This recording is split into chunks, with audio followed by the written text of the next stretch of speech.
আহমেদকে করা হয়েছে। পুলিশের গোপন সূত্রে জানা যায়, রাত 8:30টার দিকে রাজধানীর একটি 5 তারকা হোটেলের কক্ষ থেকে টিনা আহমেদ করা হয়।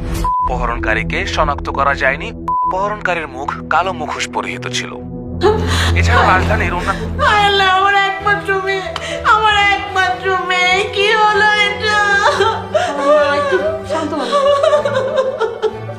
আমি আগেই সন্দেহ করেছিলাম এমন কিছু একটা হবে, এজন্যই ইমানকে সাথে পাঠিয়েছিলাম। আমাকে মাফ করে দেন, আমি আমার দায়িত্ব পালন করতে পারি নাই। তোমার তো কোনো দোষ নেই। টিনা যদি তোমাকে মাঝপথে ফেলে না যেত তাহলে তেমন কিছু ঘটতো না। এখন কি করবে? আমার সন্তান আমি কোথায় পাবো বলো? কিডন্যাপাররা ফোন করো, ফোন করে তো মুক্তিপণ চাইবে, তখন বোঝা যাবে টিনা কোথায় আছে। তুমি এখনই পুলিশের কাছে যাও, ওরা যত টাকা মুক্তি পঞ্চায়েত দিয়ে দাও, আমাদের তো টাকার অভাব নেই। তুমি আমার মেয়েকে আমার কাছে এনে দাও, আমার মেয়েকে আমার কাছে এনে দাও।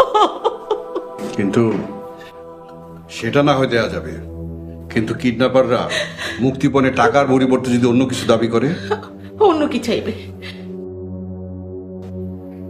যদি নির্বাচন থেকে সরে দাঁড়াতে বলে? সরে দাঁড়াবে?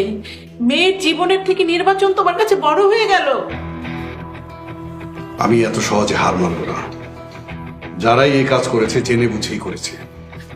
আমি এর শেষ দেখে ছাড়বো।